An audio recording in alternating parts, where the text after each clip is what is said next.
Welcome back. My name is BlkGenetics and today we got a special video. Not what I usually do, but I got recommended this and yeah, it's about SnowWhite. I'm pretty sure you've heard about this catastrophe of a movie, and you know what? Who couldn't have foreseen it? Who couldn't have seen this coming? This is pretty hilarious. This is what happens when PC culture rules, I guess. Thank God wokeism is dying. That's all I can say. But apparently this guy agrees with me. I want to see what he says. This is my first time watching, so if you like the content, like, subscribe, all that YouTube jazz, help a brother out. This is SnowWhite. It's even worse than I expected. Let's do it. It's about this world which are so universal that anyone, no matter their race, colour or creed, can pretty much agree on them. 1. Never trust a post-Vindaloo fart. 2. Spreadable butter isn't. 3. Anytime a woman starts a sentence with, "a real man would," you know you're about to hear some weapons grade retardation. And to that not so illustrious list, we can add that the SnowWhite live action remake was, without a doubt, one of the worst ideas in the whole history of entertainment. Possibly the most predictable of all failures, a project conceived for all the wrong reasons, starring all the wrong people, pushing all the wrong messages, and telling the entirely wrong story. After all the delays and the controversies and the speculation that have been swirling around it for what feels like decades now, it was actually kinda weird to finally sit down and just watch this thing. Like meeting a celebrity after following their career for years. Not a good kind of celebrity, like. More like a Jimmy Savile kind of celebrity. No idea who that is. Discreetly warned never to get into a lockable room alone with. But here it is, nonetheless. And now that I've finally suffered through nearly 2 hours of SnowWhite, I can confidently tell you that, yes, this film absolutely lived up to all my worst expectations. Who was this movie for, though? He's even exceeded them. A bloated, overstuffed turkey of a production, weighed down by hammy acting, cheap costumes, horrendous CGI, and vomit-inducing cinematography that bungles most of the elements it steals from the original animated movie, abandons its classic ideals of self-sacrifice, heroism, and true love, and injects the lethal dose of the message, which is so redundant and thematically contradictory that it just gets abandoned by the ends. I'm just gonna say this is the problem with like Hollywood movies today. It's all about having an agenda. It's not about like having you know, the movie and the lore and the characters interacting and their goals, needs, whatever, their wants, and how they interact with that world. No, it's all about the agenda of the modern day, you know, and how that is applicable somehow. Like, I don't care about that. I want to know what these characters find fascinating, or what, you know, how they interact with the world. I don't want to know about the message, as he just said. It's just how it is these days. It's also laughably obvious where they've had to reshoot and rewrite big chunks of this movie in response to all the backlash. Entire subplots, characters, and setups are introduced and then abandoned. Damn, I didn't think it was that bad. And the ending is so wildly anticlimactic and jarring that it makes World War Z look like a model of cinematic efficiency. Anyway, let's get the plot summary over with so we can put this turd behind us. The basic setup for SnowWhite is broadly similar to the original film. SnowWhite herself is born to the benevolent king and queen of a generic medieval fantasy land that tactfully goes unnamed. Although, fuck me, they must have pretty good transportation links with the rest of the world, because the population here is more ethnically diverse than central London. Anyway, Alright, that is a problem. You know, when I'm all for diversity, right? But when it's like forced, and you know, it comes at the cost of something, it's terrible. Especially like in a fictional world like this, when everyone, well, let's say every single bit of land is the same in terms of it's all intermixed and everything. There's nothing unique about that land, all right? I'm not, you know, generic land 1, 2, or 3. There's nothing unique about that. It's all the same. So if you go from like, you know, the west to the east or whatever, it's all the same. That is a problem with modern movies and fiction and all that. It's all the same. There's no uniqueness about it. Let's get to it. White's mum dies and her dad remarries Gal Gadot, who manipulates him into going off to war, where he promptly disappears and is never seen again. Oh no, guess she's gonna have to take control of everything. What a bind.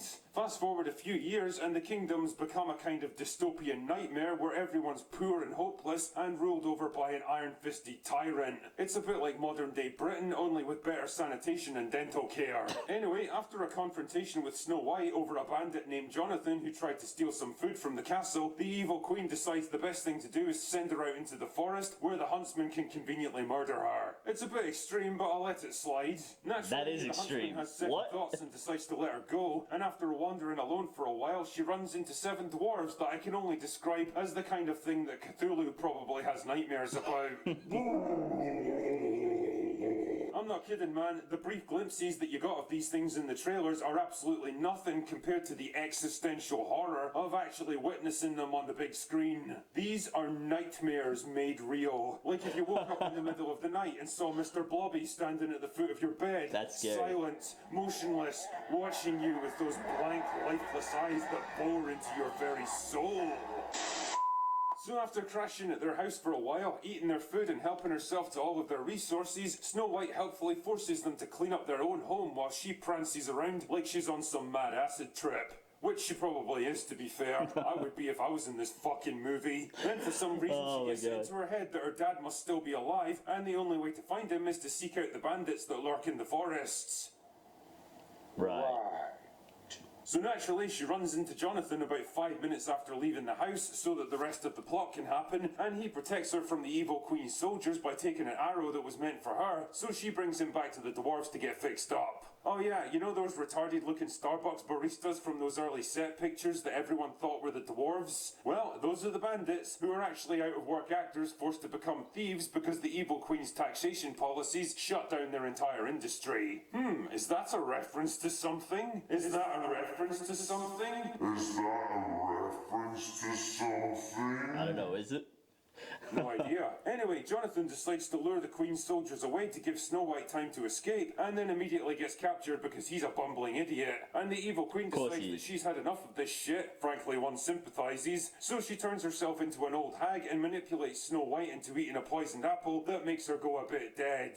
But that's okay because Jonathan escapes prison so that the rest of the plot can happen, and gives her the world's least passionate kiss, which brings her back to life so that she can begin her cunning plan to overthrow the Queen and take back her kingdom. Do you want to know what that plan is? Are you ready for the 4th dimensional quantum mega chess that she plays here that would probably give Christopher Nolan a brain hemorrhage? Well, she walks into town and then convinces the soldiers to turn against the evil queen because she can remember their names. I'm not kidding, that's her plan. So the evil queen gets mad and movie sounds horrific. Mirror and then turns into black glass and shatters, and Snow White becomes the new queen, and that's it. They all live happily ever after. Now, there's a lot I want to say about this movie, but first, let us begin with the positives. And as hard as it might be to believe, most of them actually concern Rachel Zegler. No way! Now, don't get me wrong, she might be an obnoxious arsehole in the real world, but credit where credit's due here, she actually isn't terrible as Snow White. Not true. That's impossible. I mean, her outfit looks like it cost like $100 off Amazon, her haircut makes Anton Chigurh like a cutting-edge trailblazer, her performance is a bit over the top and theatre kid at times, and her American accent comes and goes depending on whether or not she's in a reshoot, but I do get the impression she's at least trying to do her best with the material, and she can absolutely belt out the musical numbers, which is pretty much what you'd expect from a trained vocalist. The same cannot be said for Gal Gadot, however. It genuinely pains me to say this, but I think we all need to come to the acceptance that that girl cannot fucking act. It takes a special kind of charisma, presence, and dramatic range to play a good Disney villain, and well, Gal Gadot doesn't have it. Her delivery somehow manages to be wooden and scenery chewing at the same time, and when she has to deliver a big musical number, you can pinpoint the exact moment where they swap out her voice with someone who can actually sing. Imagine there's no heaven.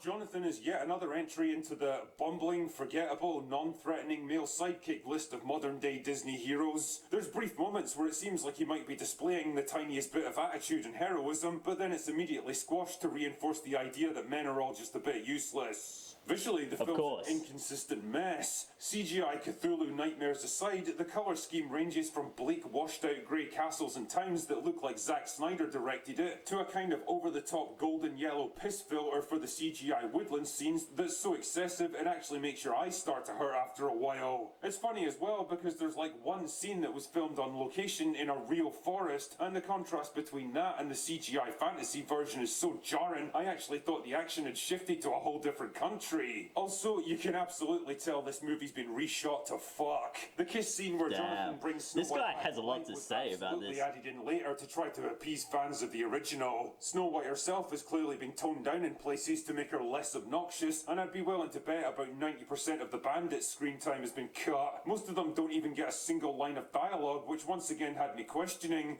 why What's the the fuck point? are they even in this movie? Yeah. I think the biggest problem though is the ending. The original movie had the dwarves battling the evil queen to save Snow White, reinforcing the idea of reciprocal kindness and redemption, but here Snow White has to resolve everything by herself, and the result is that none of the other groups or factions have anything to do. Both the bandits and the dwarves, and even Jonathan, just kind of stand around watching the whole thing play out, and I couldn't help wondering, Holy hell, what is man. the film even trying to show us here? Like, Snow who is White this as a for? character That was my seems to be all original about question. Equity and shared responsibility. Communism, huh? Rather than privilege and greedy self. Yeah, like, who is this movie for, really? She ends up having to do basically everything herself, which negates the very point the movie's been trying to make for the past 2 hours. It's this fundamental inability to understand what it's even trying to say, beyond the crushingly tired princess who saves herself trope that's now become the very cliche it worked so hard to overturn that proves to be the film's real undoing. In short, Snow White is a modern-day mess. A film that's exactly what I basically was been a saying, man. disaster from start to finish, and now that it's finally out there and I've reviewed it, it's something I'm very much looking forward to tossing on the ash heap of history. Do yourself a big old favour, save yourself some time and money, and go watch the original instead. Weird. Anyway, that's all I've got for today. Go away now. Alright, what did I think of that review?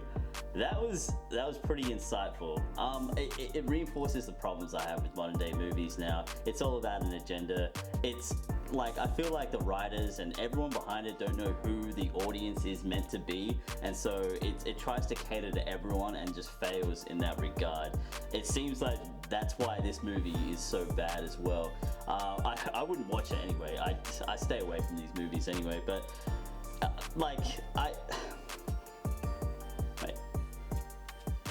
Like, my original question was, who is this movie for?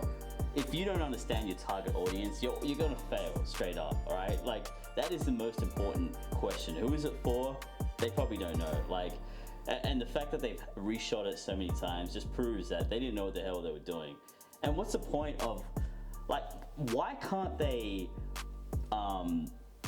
be original, create their own thing, create their own new IP that if they want to be diverse and whatnot, why don't you just create that and be your own entity? Why do you take from something that's already pre-existing, that's already established, and change it to be whatever? And then when it fails, you're surprised. And it always fails, man. These woke movies, TV shows, you name it. It's always about an agenda. It's never about, the actual piece that they're working on. It's about how they can pretty much criticize the audience and tell their story, no matter how much money they lose. But I like this dude, the Critical Drinker. I might watch more of his stuff. He was pretty insightful. He didn't hold back, obviously. He did not like this. I might watch more of him in the future. But if you like the content, like, subscribe, all that YouTube jazz. I'm going to stay the hell away from this movie and watch some good stuff like Star Wars or Lord of the Rings or something like that. I'll see you in the next one.